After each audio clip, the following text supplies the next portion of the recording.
Hello, we're going to show you how to set up an event in your calendar. If you go to the bottom in the middle, you're going to see an icon that says calendar. Click it. It's going to open up your calendar and it's going to showcase all the events that are coming up. If you wanted to add another event, you would click the Add button.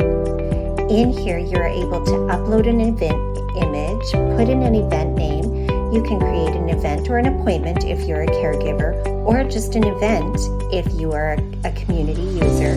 You can select all day, or maybe you have a specific time. You can add a 24-hour reminder if you like, location details, and even an event link if it's a virtual. So if you wanted to put in a Zoom link, and then you can add guests. You can make it public or you can make it private. It is completely up to you.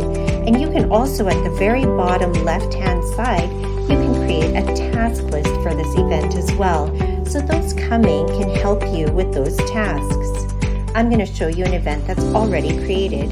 If we click into Oma's 85th birthday, we can see here whose the guest list is, the event details, that this is an invite-only event, so it's not public.